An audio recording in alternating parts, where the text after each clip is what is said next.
Hi, this is Randal Engelmann with William Ravis Real Estate and RE Teamwork Real Estate Group. Here today to chat a little bit about closing costs.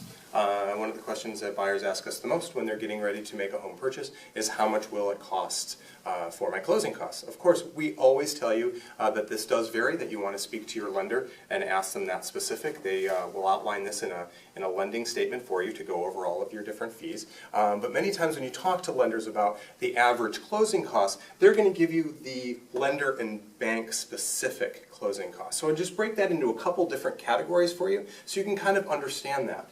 So the bank and lender closing costs usually really revolve around your appraisal fee, the attorney's fees for the bank, flood certification, which is a small amount. They also do recording fees and then mortgage insurance. If you don't have 20% down, you'll need mortgage insurance. So these are just a few of the lender fees that play a part of your closing costs. The next part of your closing costs are made up of the buyer-specific or property-specific fees that you usually have to pay in advance. And when you talk about paying things in advance, these numbers vary greatly depending on the time of the month that you close and also the time of the quarter that you close, since taxes are a big portion of your buyer and property-specific charges on your HUD statement.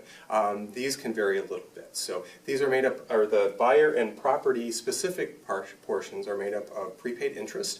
So you're basically making your first payment in advance the day that you close. Also seeding your escrow accounts to pay your taxes and insurance. And then also if you have to reimburse the seller of the property for any prepaid taxes that they've paid in advance.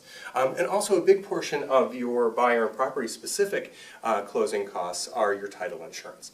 You have the option of choosing to get a buyer policy, but you always have to pay for the lender portion. This is all outlined in something that they call the TIL, or the Truth in Lending Statement.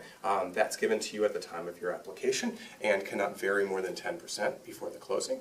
And then all of these charges, again, are outlined at the time of your closing on your HUD settlement statement. So I hope that's helpful in giving you a little idea of what closing costs are made up of. If you have any more questions, feel free to reach out to any of us on the team at info@reteamwork.com or 617-676-4082. Thanks for watching and hoping to hear from you soon.